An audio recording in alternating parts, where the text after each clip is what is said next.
Me gusta hablar de milagros, porque los milagros son rompimientos de las leyes naturales. Todo el mundo se esfuerza por tener un milagro en la vida, y algunos hacen cualquier sacrificio por un solo milagro. Si tú quieres conocer de cerca los grandes milagros en el ministerio de Jesús, hay un libro de la Biblia que es espectacular para hablar sobre los milagros de Jesús. Me encantan los milagros de Jesús, uno porque ni uno se repite.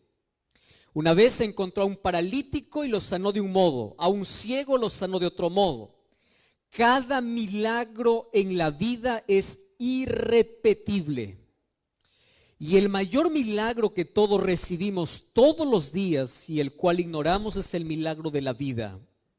Todos tenemos 24 horas, todos tenemos el mismo tiempo, todos disfrutamos oportunidades. Dios hace milagros, Dios no se cansa de hacer milagros. Si hay alguien que es especialista en milagros es Dios. Por eso cuando tú busques un milagro, no vayas al horóscopo, no vayas al astrólogo, no vayas al adivino, no vayas al hechicero, no vayas a una cruz, no vayas a una escultura. Si tú quieres un milagro, anda a Jesús, porque Él es especialista en hacer milagros. Y el libro de Juan me encanta porque narra el ministerio de Jesús en 7 grandes milagros. Es el único evangelio que se separa un poco de la narrativa de los otros, donde hablan sobre las enseñanzas. Juan también lo tiene. Habla de las parábolas, Juan también tiene algunas, pero el ministerio de Cristo es narrado de una forma espectacular y milagrosa en 7 milagros en el libro de Juan. Y de esos 7 milagros, el último milagro de todos está narrado en el capítulo 11. Tanto así que los teólogos especialistas dicen que es conocido como el mayor milagro de Jesús, es decir, el milagro más grande de Jesús. Probablemente tú ya recuerdas algún milagro, curación, recuerdas el milagro de la curación del cojo, del paralítico, del ciego. Jesús hace milagros, pero hay un milagro que es espectacular por el trasfondo de la historia. Tanto así que un capítulo de la Biblia entero está dedicado solamente para hablar de ese milagro. Y para levantarte más curiosidad todavía, este último milagro, a pesar de que fue el más asombroso, el más espectacular, el más grande, dividió a la gente en 2 grupos. Y la historia comienza de una manera muy familiar. Tú sabes que el primer milagro de Jesús, narrado en Juan, lo hizo en un matrimonio, en las bodas de Caná. Y el último milagro asombroso de Jesús ocurrió también con una familia. Para que veas lo interesante que es para Dios la familia. Solo que este último milagro ocurre en una circunstancia no muy confortable. Vamos a la historia. Todos nosotros siempre tenemos un lugar donde nos sentimos confortables, nos sentimos bien. A veces puede ser la casa de un amigo. Hay tanta proximidad, hay tanta confianza, que cada vez que llegas, tú sientes paz, sientes tranquilidad. No sientes que estás en casa de un extraño, sientes que estás en tu propia casa, ¿verdad? El amigo no pregunta qué hay en la refrigeradora, va a averiguarlo qué cosa hay. El amigo cuando llega no pide a veces ni siquiera permiso, llega el momento porque es amigo. Y cuando tú llegas a la casa de un amigo, siempre hay cariño, hay atención y uno se siente en casa. En el ministerio de Jesús yo encuentro de que de todas las familias que Jesús visitaba, de toda la gente que le rodeaba, del pueblo que le seguía, había una familia especial para Jesús. Y esa familia estaba conformada por 3 personas. El primero de ellos, era Lázaro, el segundo era Marta y el tercero era María. La historia dice que eran 3 hermanos. Tanto así que la Biblia menciona que Jesús amaba a esta familia. No quiere decir que Jesús no amaba a los demás. Lo que está diciendo Jesús es que Jesús se sentía tan bien llegando a aquella aldea donde estaba la familia de Lázaro, que era la aldea de Betania. Y cada vez que Jesús pasaba por esos lugares, no había manera de poder pasar sin posar, sin poder estar en la casa de esta familia. Sin embargo, mientras estemos en esta tierra, la tragedia llega para todos. ¿Es así o no? Llega para aquel que es bueno, llega para aquel que es malo, llega para aquel que es seguidor de Jesús, llega para aquel que no es seguidor de Jesús, llega para el culpable, llega para el inocente, llega para el joven, llega para el adulto, llega para todos. El pecado hizo que todos podamos experimentar algo que a nadie nos gusta, y es sufrimiento, porque no fuimos creados para sufrir. Y un día la enfermedad tocó la puerta de Lázaro, y quien salió a abrir la puerta fue el mismo Lázaro. Él enfermó. Ahora, yo me quedo pensando en la historia. Si yo soy amigo de Jesús, ¿yo debería preocuparme por mi enfermedad, sí o no? ¿Qué dicen ustedes? ¿Habría que preocuparse sí o no? Esa es la respuesta, ¿verdad? Si Jesús hace tanto milagro, si Jesús tiene tanto poder para hacer tanta maravilla, si yo soy amigo de Jesús y yo estoy enfermo, la reacción natural es: me preocupo. Porque yo tengo la solución, yo tengo a dónde ir, yo tengo a dónde correr, yo sé quién puede hacer ese milagro. Esa es la reacción normal. Sin embargo, la historia dice diferente. La historia dice que Lázaro cayó enfermo, Marta y María. Yo no sé si acabaron todos los recursos, pero una de las cosas que todos los seres humanos tenemos en común es lo siguiente: buscamos a Jesús cuando todos los recursos humanos se han terminado. Y eso es una de las cosas extrañas que nos une a todos los seres humanos. Tienes a Dios, sabes que Él es poderoso, pero cuando te viene la tragedia, cuando te viene el mal, primero solucionas con tus manos. Y cuando ya no resulta con tus manos, ahora sí te acuerdas que tienes Dios. En la mayoría por lo menos ocurre eso. No fue diferente para esta familia. Tanto así que cuando Lázaro estaba gravemente, es decir, estaba en agonía, es decir, los diagnósticos del tiempo le habían dicho: ya no hay más solución. Allí esta familia envía un mensajero para Jesús y le dice así a Jesús. Ojo lo que dice Jesús: tu amigo Lázaro. Hoy vamos a leer el texto. El hombre o la familia al que tú amas está enfermo. Vamos a leer el texto. Vamos a Juan capítulo 11. Miren lo que dice, versículo 3. Juan 11:3. Dice así: mandaron las hermanas de Lázaro a decir a Jesús: Señor, está enfermo aquel a quien tú amas. Yo quiero que guarden esta expresión en su cabeza. ¿Quién enfermó? A quien Jesús amaba. Vamos al versículo 4. Al recibir la noticia, dice Jesús: esta enfermedad no es para muerte. Wow. Y dice así: es para la gloria de Dios. Guarden esa segunda expresión. La primera es el hombre a quien tú amas. Segunda expresión, gloria de Dios. Y el versículo 5 dice: Jesús amaba a Marta, a su hermana y Lázaro.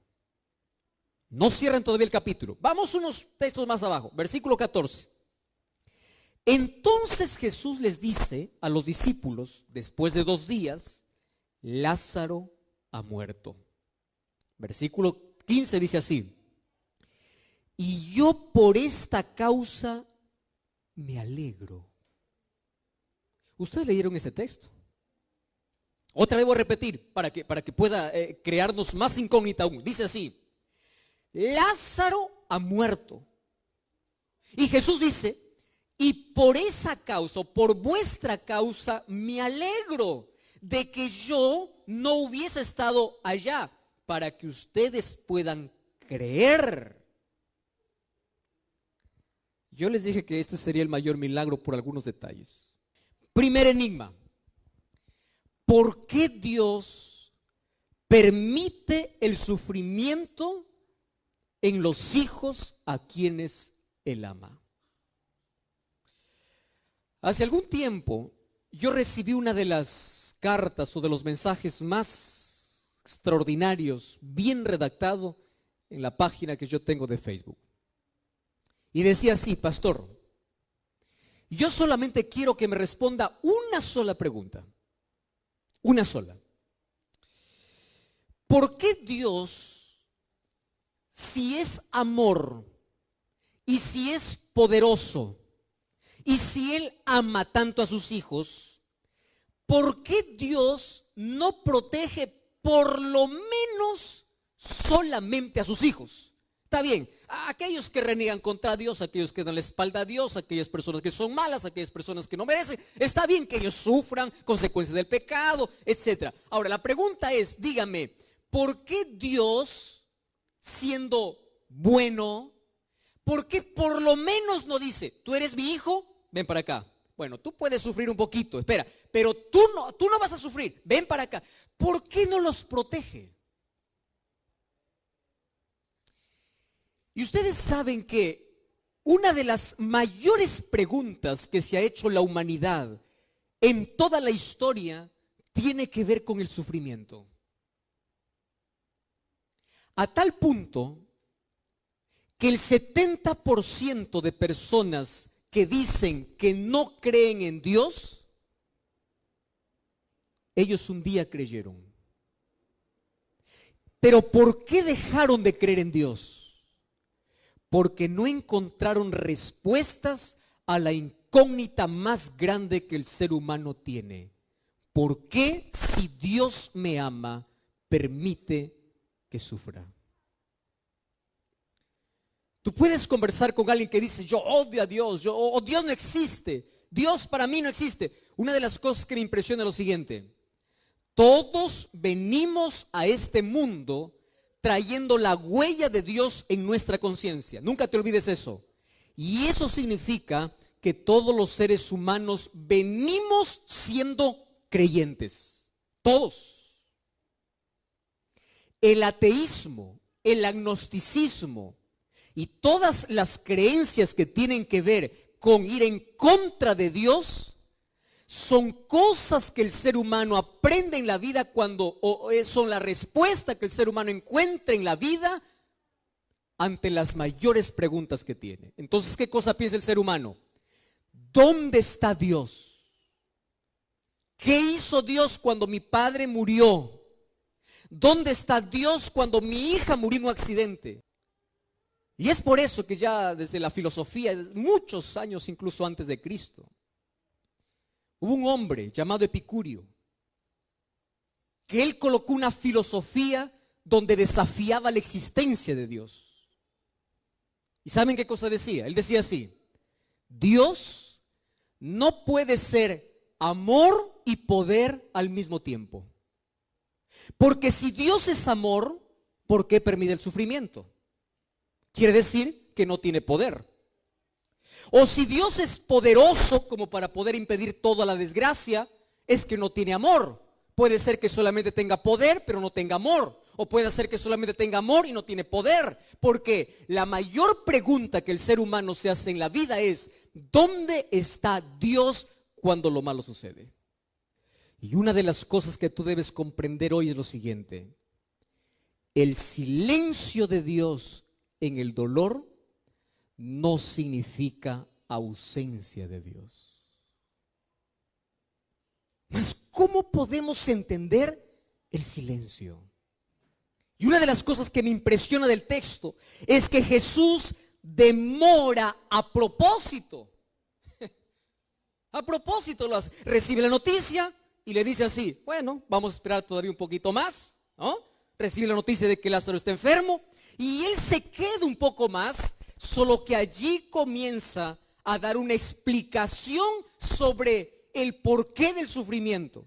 Primero, todos los seres humanos pasamos por el sufrimiento en esta vida. No importa la creencia, no importa el credo, no importa tu proximidad. Mientras estemos en este mundo, vamos a tener que enfrentar el dolor. El problema es, ¿por qué Dios lo permite? Y Jesús comienza diciendo, yo me voy a demorar un poquito, porque Él sabía lo que iba a suceder. Y Él dice, porque esta enfermedad no es para muerte, sino ¿para qué dice? Para la gloria de Dios. Repitan esa palabra, ¿para qué dice? Esa es la parte más complicada todavía. Ahora, Jesús dice, esta enfermedad no es para muerte. Hago la pregunta, ¿Lázaro murió, sí o no? Sí murió. ¿Y por qué Jesús dice, no es para muerte, sino es para la gloria? Queridos, aquí está la parte esencial de lo que tenemos que comprender hoy. Lo que para nosotros es muerte, para Dios puede significar otra cosa. Lo que para nosotros es tragedia, Dios lo puede transformar en bendición. Lo que para nosotros produce dolor puede tornarse en la mayor bendición de la vida. ¿Cómo? Ahora te explico. Mas Jesús dice que esto sea para la gloria de Dios. Yo quiero que todos podamos salir a casa pensando en 4 razones por las cuales Dios permite el sufrimiento. ¿Sí? Vamos a ir paso a paso y vamos a ver 4 razones para que cuando tú te enfrentes con la tragedia, cuando tú te enfrentes con el dolor, recuerdes por lo menos una de las 4 razones. Y eso te va a dar por lo menos alguna respuesta del por qué existe tanto dolor en este mundo. Primera razón. La primera razón es la siguiente.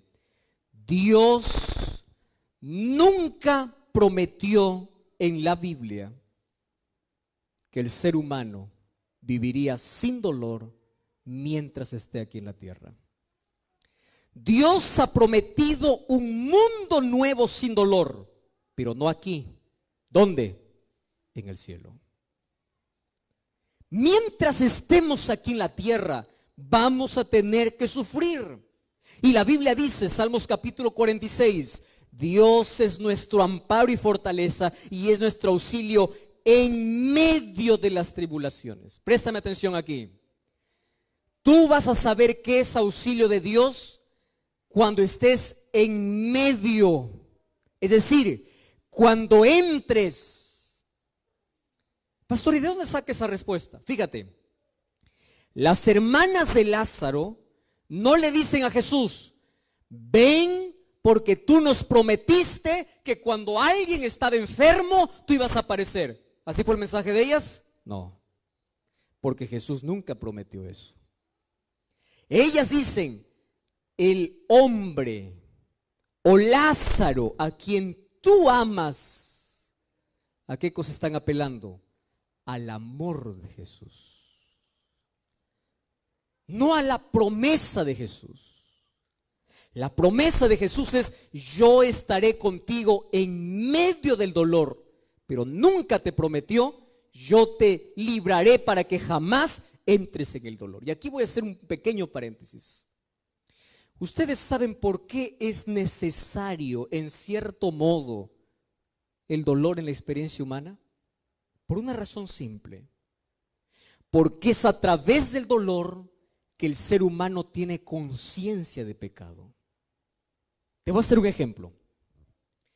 Imagínate tú que en este planeta no hubiese accidentes, hospitales, no hubiese dolor, no hubiese tragedias, que Dios proteja todo, y en este planeta el pecado avanza, el mal crece, pero Dios sigue protegiendo del mal, de las tragedias. Te hago una pregunta, ¿alguien tendría conciencia de lo que significa pecado? No. ¿Cuándo es que nosotros anhelamos que Cristo regrese pronto? Cuando pasamos por el dolor. ¿Cuándo es que el ser humano se aferra a Cristo? Cuando pasa por un momento de dolor.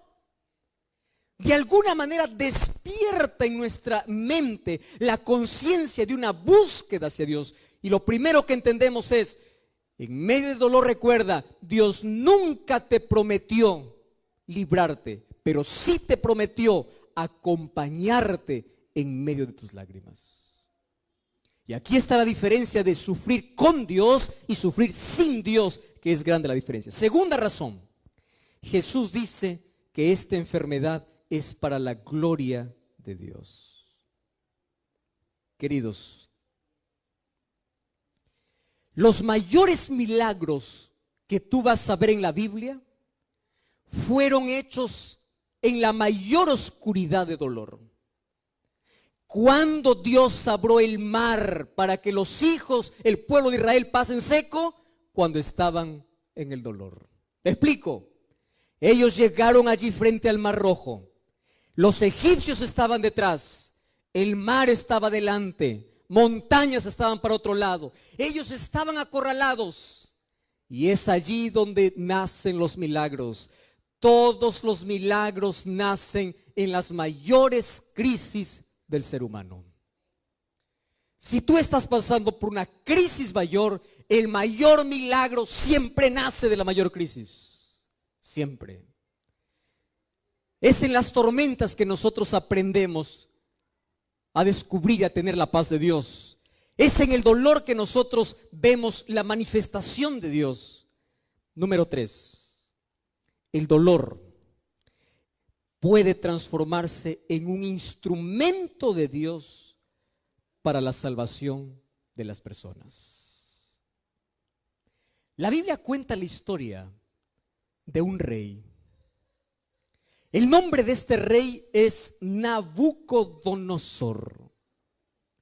Nabucodonosor tenía tanta comodidad. Tenía un palacio, era rey, tenía poder, tenía dinero, tenía ejército, tenía todo menos Dios.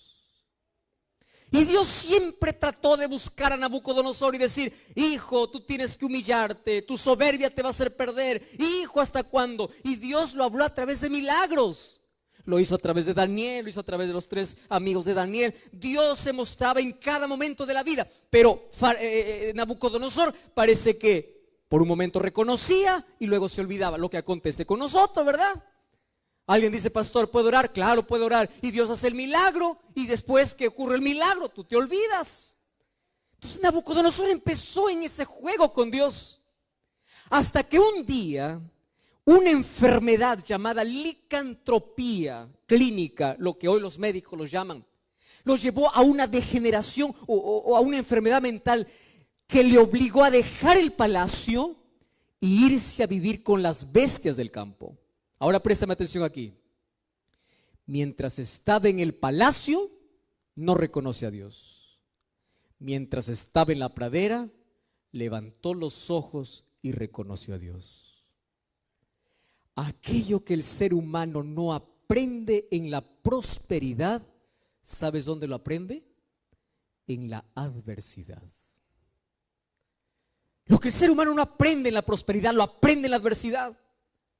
Hace algún tiempo visité a una de sus hermanas de iglesia en un hospital. Cuando yo me acerqué, ella estaba en cáncer terminal, fase 3. Cuando yo llegué para poder hablar con ella, una de las cosas que hacemos los pastores es siempre repetir promesas. Una de las cosas que hacemos es orar, pedir un milagro de Dios. Mas cuando yo me acerqué a ella, me dice: pastor, qué bueno que me has visitado. Y antes de que usted pueda orar, pueda abrir la Biblia, pueda hacer lo que... Y ella me dijo una de las verdades que todos los seres humanos nos cuesta entender en la vida. Ella me dice así: mire, pastor, cuando yo no tenía cáncer, yo jugaba con Dios. Iba a la iglesia, no tenía comunión. Era una cristiana de un día a la semana. Tenía una doble vida. Cuando yo no tenía cáncer, tenía conciencia de Dios. Pero si yo hubiese muerto sin el cáncer, yo estuviera perdida. Y después me dice: y gracias a Dios por el cáncer, porque cuando el cáncer tocó mi vida, usted no sabe con qué intensidad yo busco a Dios. Usted no sabe cómo me aferro a Dios. Cuando yo no tenía cáncer, Todos los días abría los ojos y yo pensaba que la vida era un derecho que tenía que recibir de Dios porque Dios estaba obligado a darme la vida. Pero ahora que tengo cáncer y sé que voy a morir, cada día que despierto, digo gracias Señor porque un día más es un milagro. Y sabe una cosa, pastor, yo agradezco a Dios por el cáncer, porque si hoy muero con este cáncer, yo estoy preparada porque sé que cuando Jesús venga voy a resucitar. ¿Cómo es que una tragedia de la vida puede convertirse en la mayor bendición para el ser humano? Escúchame lo que voy a decirte ahora. Porque a veces el sufrimiento es el micrófono de Dios para decirte, yo te amo. Aquello que nosotros no escuchamos cuando Jesús susurra. Aquello que nosotros no escuchamos cuando Jesús nos habla. El micrófono y el parlante que Dios usa para decirte, te estoy perdiendo y no te quiero perdido, yo te quiero aquí, es el sufrimiento. Miles de personas en este mundo levantaron los ojos al cielo en las mayores crisis de la vida. Cuando perdieron todo, cuando creyeron que ya no tenían más nada en la vida y vieron de que era Dios lo único que tenían. Y es allí donde se aferraron del brazo poderoso de Dios. Yo te hago una pregunta. ¿Qué harías tú? Escúchame aquí. Si tú eres padre o eres madre, ¿qué harías tú si tú supieras que mañana tu hijo o tu hija, cuando sale de la casa, nunca más va a regresar porque un carro le va a atropellar? ¿Qué harías tú para evitar su muerte? Dime lo que harías. ¿No te pararías en la puerta en la mañana? ¿No le suplicarías y le dijeras, por favor no salgas? ¿No te cuadrarías en medio para decir, yo no te dejo salir? ¿No levantarías la voz para decir, yo soy tu padre, yo soy tu madre, no quiero dejarte salir? ¿Cuál sería el último recurso que tú usarías para evitar la muerte de tu hijo? El castigo. El último recurso. Por amor. A veces Dios usa el sufrimiento para decirte, hijo, prefiero verte sin una pierna aquí que no verte en el cielo. Prefiero que aquí puedas experimentar alguna cosa que despierte tu necesidad de mí a perderte. Y aun cuando en el sufrimiento ignoras y te alejas de Dios, en lugar de aferrarte a Dios, recuerda que Dios usó un megáfono, un micrófono para decirte, yo te quiero a mi lado. Las mayores crisis de la vida son las mayores oportunidades que Dios tiene para mostrar su poder en la vida. Y Dios puede revertir cualquier situación porque Él está dispuesto a hacer milagros.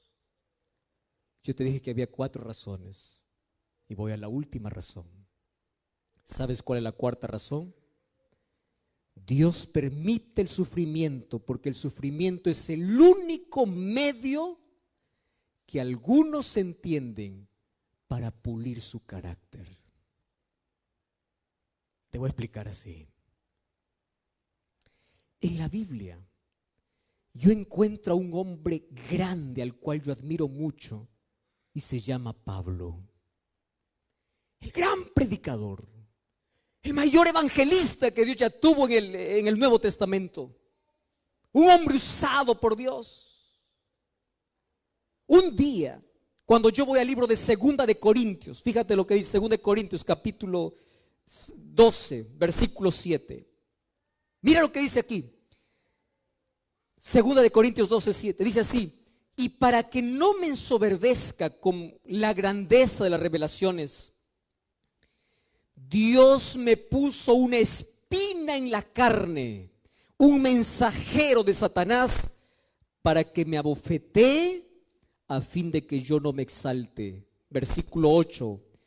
Por esta causa he pedido 3 veces a Dios que quite esa espina de mi carne. Pero Él me dice, bástate mi gracia, porque mi poder se perfecciona en la debilidad. De buena voluntad, Él dice, yo me gloriaré en el dolor. Yo tendré satisfacción en el dolor, porque es la única manera que yo puedo experimentar en mi vida el poder de Cristo. Escúchame aquí.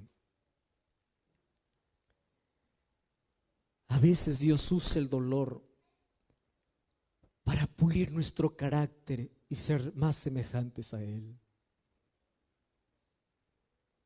¿Por qué Dios no le quitó el dolor de la vida de uno de los mayores apóstoles que tuvo la iglesia?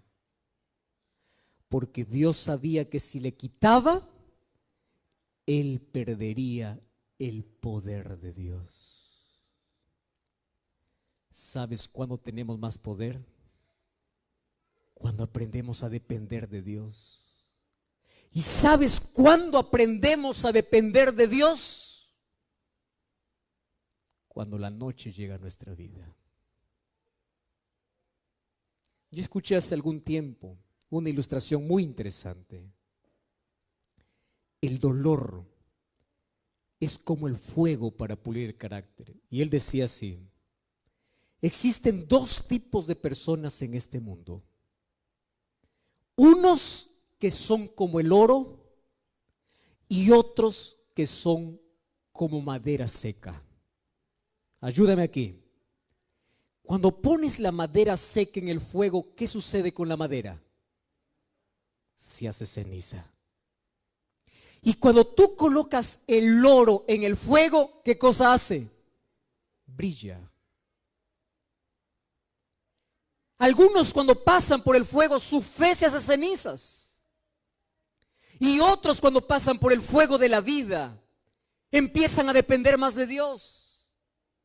Y Pablo entendió de que la debilidad, el dolor, es un instrumento que Dios tiene aquí. No porque Él se deleite en que nosotros suframos, sino porque es la manera como a veces consigue que nosotros permanezcamos siempre en su presencia. Y es por eso que cuando estaba en la cárcel, cuando las espaldas sangraban, ¿sabes qué cosa hacía Pablo? Pablo cantaba. Cuando él estaba en una cárcel, escribió una carta a los filipenses y dijo: regocijaos en el Señor. ¿Sabe de dónde lo escribió? Desde la cárcel, porque él aprendió que en medio del dolor el cristiano tiene esperanza. El cristiano tiene paz. Que ni una lágrima puede caer de tus ojos en la mayor tragedia de la vida sin que tengas paz en el corazón.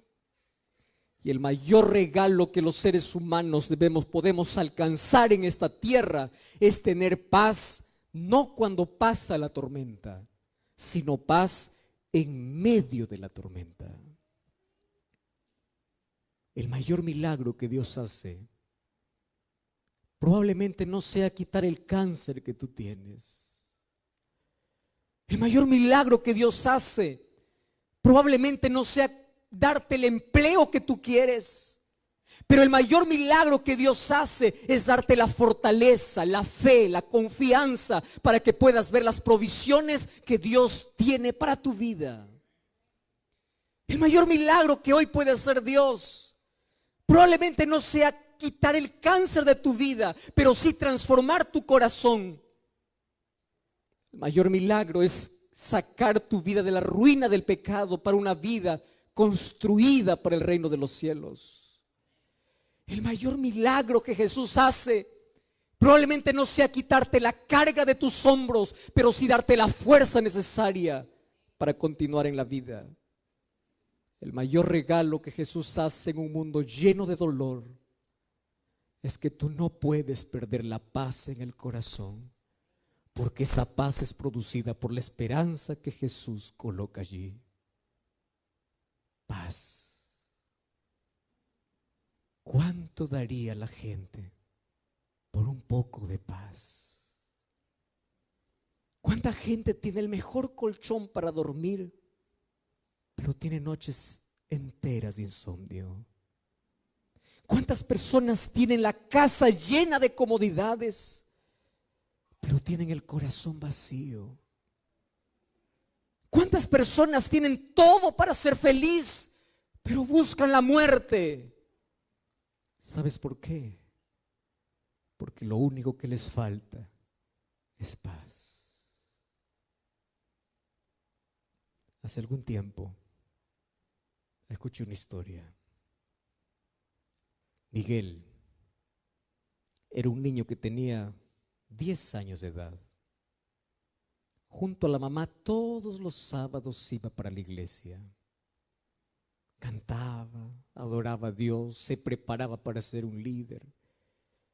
Solo que el papá de Miguel nunca quiso acompañar a su hijo y a su esposa a la iglesia.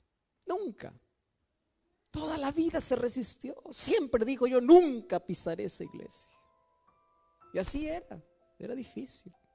Un día, mientras Miguel está regresando para casa, o mientras está jugando, él está con el pie descalzo y siente que hay un dolor allí en el pie. Cuando él descubre, un vidrio había cortado parte de la planta del pie. Por miedo al castigo, solamente intentó solucionar la herida con agua, contó para su mamá. El papá no lo podía contar porque el papá era violento. Y ambos empezaron a tratar de curar la herida, y no curaba. Un día fueron para el médico y el médico les dice: demasiado tarde. Esta herida que ustedes han intentado curar está con tanta infección, tiene gangrena. Y la única alternativa que ustedes quieren o que ustedes tienen para que Miguel pueda seguir viviendo es que tenemos que cortarle la pierna. ¿Cómo decirle al papá? O esta mujer, ¿cómo decirle al esposo esa noticia? Fueron para la iglesia. La madre se levantó y pidió para todos: por favor, oren por Miguel. Y toda la iglesia empezó a hacer grupos de oración. Vamos a orar. Y todos oraban, el pastor oraba, líderes oraban, la iglesia oraba, todo el mundo oraba. Y un día el papá se enteró. Y cuando el papá se enteró, empezó a castigar a la esposa. Incluso empezó a castigar al hijo, porque uno cuando está en la ignorancia, en la oscuridad, es capaz de arruinar las cosas en lugar de solucionar.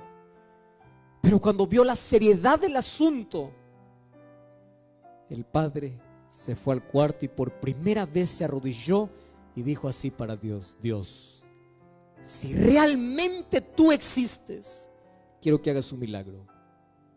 No quiero que mi hijo pueda caminar sin una pierna. Si tú existes, quiero que lo cures.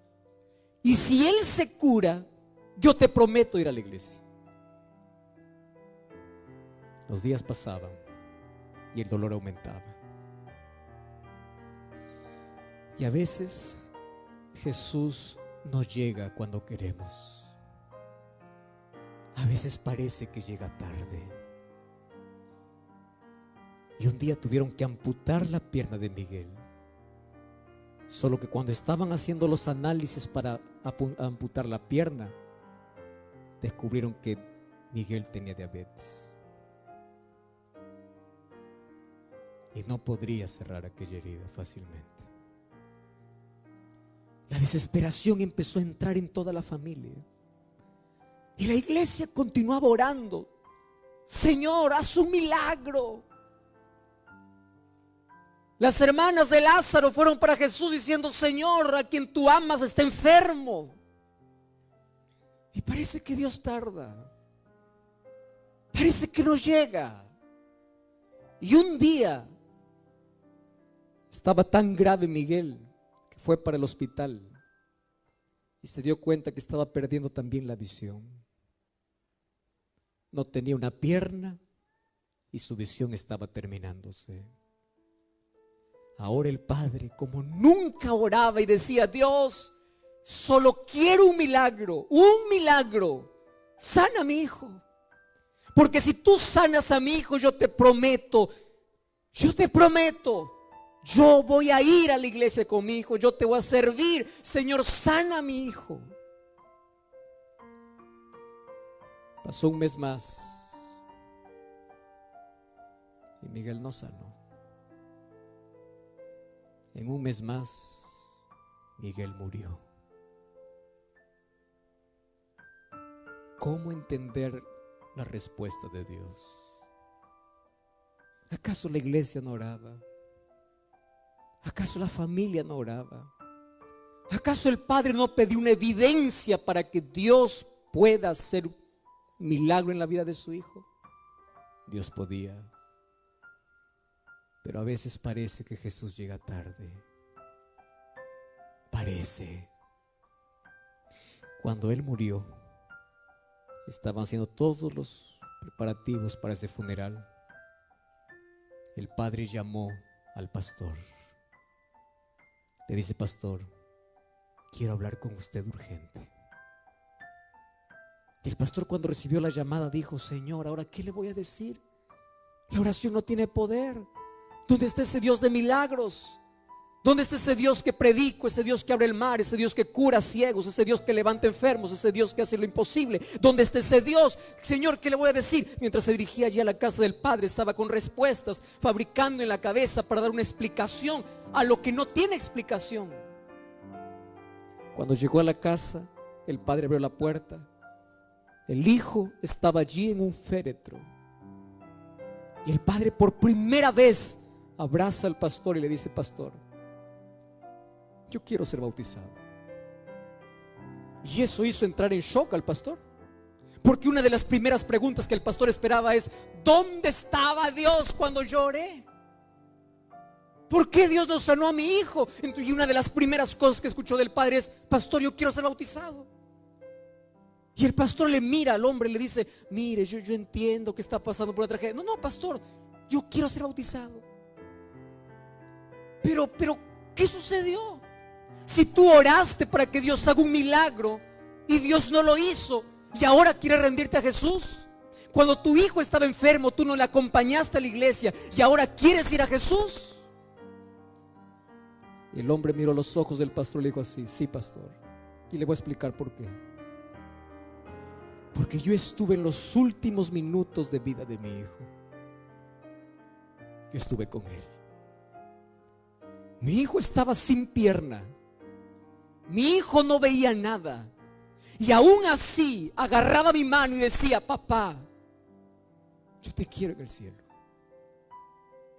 Aunque él no podía ver, él cantaba. Aunque él no podía caminar, él oraba. Pastor, yo nunca vi en mi vida a un hombre, a un muchacho que estaba muriendo, teniendo tanta paz en su vida. Entonces yo dije así: si eso es lo que Dios hace, de colocar paz aún en el corazón más agonizante, yo quiero tener esa paz. Y aunque mi hijo murió, yo quiero entregarme, porque yo quiero tener la misma paz que mi hijo tenía en las horas más difíciles de su vida. Querido, la mayor promesa de Dios es: yo estaré contigo en medio de tus lágrimas. Aun cuando no tengas todas las respuestas, confía en aquel que sabe todas tus preguntas. Aun cuando la noche sea más oscura en la vida, aun cuando Jesús parece que demora en venir, no te desesperes, porque el mayor milagro está a punto de acontecer. Si los milagros no vienen como tú quieres, es porque Dios tiene un milagro mayor para ti. Dios no sanó a Lázaro porque tuvo un mejor milagro, el milagro de la resurrección. Puede ser de que Dios no pueda cumplir tus deseos hoy como tú quieres, pero Dios hoy puede cambiar tu vida, y eso es el mayor milagro que puede hacer, de salvarte del pecado para una eternidad con Jesús.